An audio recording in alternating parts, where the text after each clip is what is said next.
The Caesars Palace Grand Ballroom in Las Vegas held 412 people on the evening of March 14, 2005. Every seat was occupied. The event was a martial arts and combat sports exhibition gala, organized by a promoter named Gerald Foss, who had spent 11 months and a considerable portion of his personal savings putting the night together. The room smelled of cologne and banquet linen, and the particular tension that settles into a space when people with outsized opinions about violence gather in formal clothing. The stage at the front held a raised demonstration platform, 16 feet by 16 feet, floored in blue competition matting. The overhead lights were set at full. There was no shadow anywhere on that platform. Chuck Norris was sitting in the fourth row from the back, on the aisle. He was wearing dark trousers and a gray button-down shirt with the collar open, no jacket, no medals pinned to his chest, no name card at his table. He had arrived without announcement, accepted a glass of water from a passing server, and had been seated for 23 minutes before anyone in his immediate vicinity recognized him. The man to his left, a retired ring judge from Nevada named Archie Belmont, would later say that he had assumed the man in the gray shirt was someone's accountant. He was 54 years old that evening. His hair had silvered at the temples. The lines around his eyes had deepened since the Walker Texas Ranger years. There was nothing about the way he sat, still, slightly forward, both hands resting flat on his thighs, that announced what he had done, or what he knew. He looked like a man who had come to watch, which is exactly what he had done. Conor McGregor had arrived 90 minutes earlier. He was 26 years old. He stood 5 feet 9 inches and entered the room at 170 pounds of organized muscle that moved with the particular arrogance of a body that has never been conclusively stopped. He was not yet the figure the world would come to know in full. The Crumlin Kid had not yet stood at the top of the UFC's featherweight and lightweight divisions simultaneously, had not yet crossed into boxing and drawn the largest pay-per-view numbers in the sport's recorded history, but the trajectory was already visible to anyone in combat sports who had been paying attention. His amateur record stood at exactly what his handlers claimed it was. His professional career had produced 8 wins and 2 losses, with 6 of those wins arriving before the second round concluded. He had a left hand that coaches from 3 different countries had studied on film and could not fully explain in technical terms. He spoke about fighting the way other men speak about theology, with the absolute certainty of someone who has never once seriously entertained doubt. He had been invited to the gala as a featured guest, and had accepted on the condition that he be given floor time to address the room. Gerald Foss had agreed. He had also agreed to let McGregor participate in a brief open demonstration session scheduled for the second half of the evening, in which attending practitioners from various disciplines were invited to the platform for short exhibition exchanges. The first half of the evening passed without incident. McGregor sat at the head table and was attentive and respectful during the formal presentations. He accepted a commemorative award on behalf of his gym, said the correct words, and sat back down. He ate his dinner and spoke to the people beside him with genuine engagement. None of this is in dispute. What happened after the dinner plates were cleared is the part of that evening that the people who witnessed it have been describing for 2 decades. At approximately 9:17 in the evening, McGregor was handed a cordless microphone by one of the event staff during the open remarks portion of the program. He rose from his seat, he adjusted his jacket.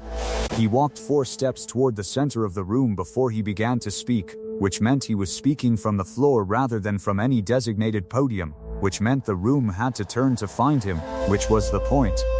He talked about the evolution of combat. He talked about the distinction between tradition and effectiveness. He said that reverence for the past was appropriate in a museum and less appropriate in a gymnasium.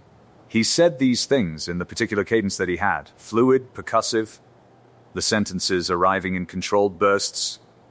And the room listened, because the room always listened to him when he spoke this way. Then he said the thing he said.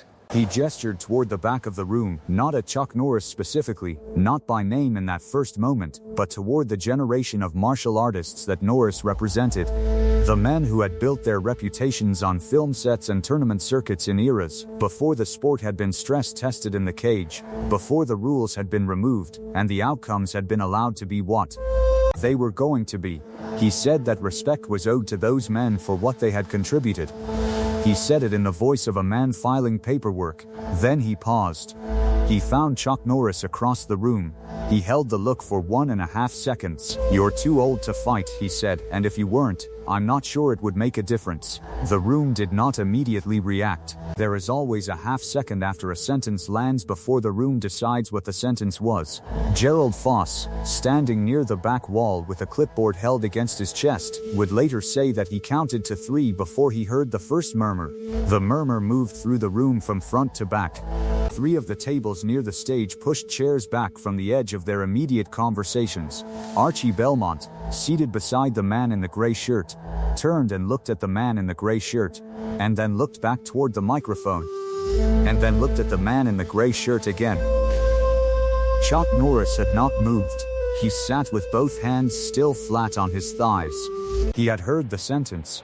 The sentence was intended for him, and he had received it without visible reaction, which is not the same as receiving it without understanding.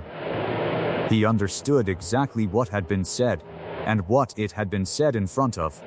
If you are watching this and you want to know what happened in the next 8 seconds, make sure you are subscribed and drop a comment telling us where in the world you are watching from. We read every one. Chuck Norris set his glass of water down on the table with a deliberate, unhurried sound. He pushed his chair back. He rose without ceremony, not quickly, not theatrically, but with the specific economy of a man who has been standing up from chairs in rooms like this for 30 years, and has never once needed momentum to do it. He reached to the back of the chair, lifted his gray blazer from where it had been draped, folded it once along the seam of the collar, and set it across the seat. He straightened and looked toward the platform. The recognition moved through the room the way a pressure change moves through a building before weather arrives. Something altered in the air before the cause of the alteration was fully visible. It started at the tables nearest to him and traveled forward. A woman at the 6th row said something to the man beside her. The man turned. A former tournament competitor from Burbank named Ray Ochoa, who had trained briefly under Pat Johnson in 1987, recognized the posture before he recognized the face. He touched his wife's arm. By the time Chuck Norris had taken his 3rd step toward the aisle, there were 40 people in that room who knew with certainty what was about to happen, and the knowledge was radiating outward from each of them in all directions. He has already lost. He just does not know it yet. Conor McGregor was still holding the microphone. He watched the man in the gray shirt move toward the platform with the expression of a person who has won every argument he has started, and does not yet have a specific memory to teach him that this one is different. Chuck Norris did not take the microphone. He did not address the room. He stepped onto the platform, turned to face McGregor, and waited. McGregor handed the microphone to a server nearby and stepped onto the platform from the opposite side. They stood 11 feet apart. The overhead lights fell on both of them equally. A fight is not 2 men closing distance. A fight is 2 men deciding what distance means. Every martial system is built around an answer to that question: how close is too close, and for whom? The boxer's answer is different from the wrestler's answer, which is different from the karateka's answer, and the difference between the answers is the difference between the techniques available at each range. When 2 men from different systems stand across from each other for the first time, the first 3 seconds are a conversation about whose answer will be imposed on the encounter. Most fighters do not understand they are having this conversation until it is already concluded. McGregor moved first. He was 28 years younger. 7 inches of reach comparable to the older man across from him, and his left hand had ended professional careers. He covered ground with a lateral, weight-shifting approach that had become his signature. The shoulder drop, the level change, the weight transferring back before the hand came. It was textbook. It was exactly what it was supposed to be. Against another man, in another room, it would have worked. Second one, McGregor's left hand departed from his shoulder. The full extension of the technique required 0.4 of a second to arrive at the target. At 0.2 of a second, Chuck Norris had already moved. Not backward, laterally 3 inches to his right. The hand arrived at empty air. At the table to the left of the platform, Sylvia Trent, a sports journalist who had been covering combat sports for 14 years, and had watched 11 world title fights from press row, set her pen down on her notepad. She did not pick it up again for 45 seconds. Second 2. McGregor reset. He was not a man who panicked at a miss. The lateral coverage and the repositioning happened in the same fluid motion. He had trained for the counter to the miss. He understood that the hand was not the only weapon, and he transitioned accordingly, reading the angle, compressing the space. He did not reach the space he was compressing toward. Chuck Norris's right foot left the platform with a rotation that began in his hips and arrived through his knee and through the flat blade of his foot, with the accumulated force of a mechanism that had been rehearsed somewhere between 40 and 60,000 times since 1958. The kick did not travel to where McGregor was standing. It traveled to where McGregor was going to be standing in the next 0.4 of a second, which was the result of reading the weight shift rather than the head position, which is a distinction that takes most practitioners a decade of serious training to understand, and another decade to apply under pressure. McGregor redirected. The kick passed 2 inches from his left temple. He had seen it coming at the last possible moment, and the evasion was genuine. It was not a staged retreat. It was a real and athletic and extremely close avoidance, and the room understood what it had just watched because several of the people in it had spent significant portions of their lives learning to read the geometry of that kind of exchange. Gerald Foss gripped the clipboard so tightly that his knuckles whitened against the metal clip. He did not exhale during this period. He would not recall exhaling during this period. Second 3 through 5. McGregor circled left. This was the correct decision. It was the move his instincts had produced. And his instincts were good, which was the reason he was standing in a room like this at 26 years old. He brought his hands back to position. He reassessed the distance. He understood now that the distance was different from what he had walked onto the platform expecting, and he made the adjustments that a fighter of his caliber makes, which were the right adjustments. And the fact that they were right did not help him. His third attempt came from a lower angle. It was the most technically sophisticated thing he had done in the preceding 5 seconds. The entry was clean. The commitment was appropriate. It was the attempt of a man who understood what he was doing. Chuck Norris moved his lead hip backward by 4 inches. Not his head. Not his hands, his hip. The 4 inches created 11 inches of daylight between McGregor's arriving technique and the body it was arriving toward. Because the geometry of the human frame makes hip displacement the highest leverage evasion available at close range, and Chuck Norris had been thinking in those terms since the early years of the Johnson administration.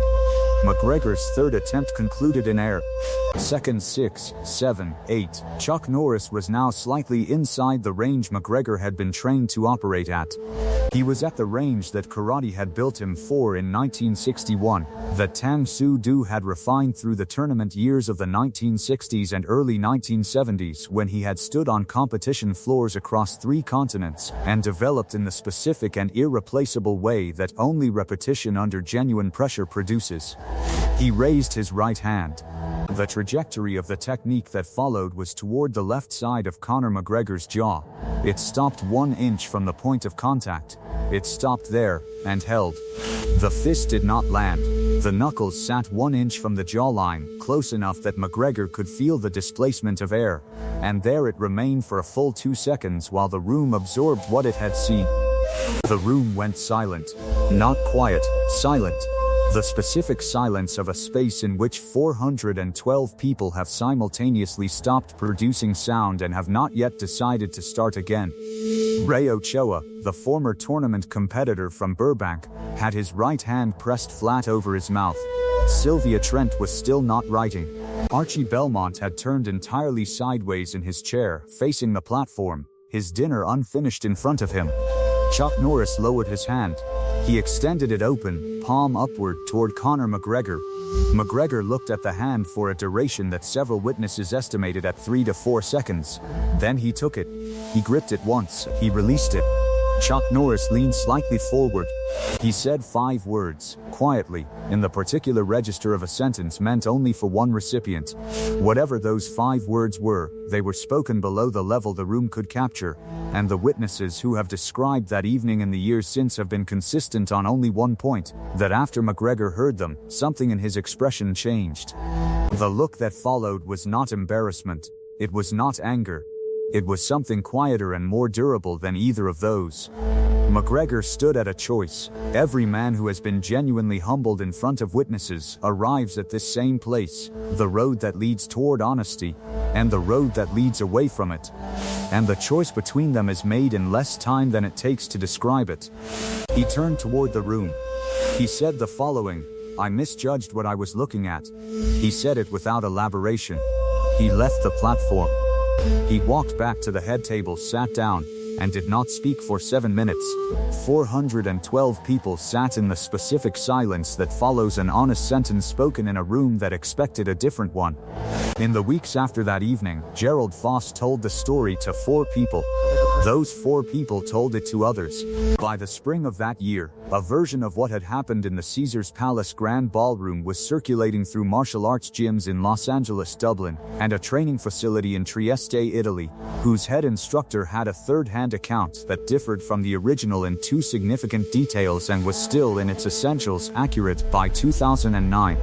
The account had become part of a broader conversation in combat sports circles about what the phrase "old school" actually meant when measured against what a 54-year-old man had produced on a 16 by 16-foot platform in 8 seconds.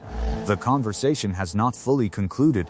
Ray Ochoa told the story at his daughter's wedding in 2017, where the best man had never heard it and found it difficult to believe, and where 3 of the other attendees from his competitive years confirmed every word without being asked.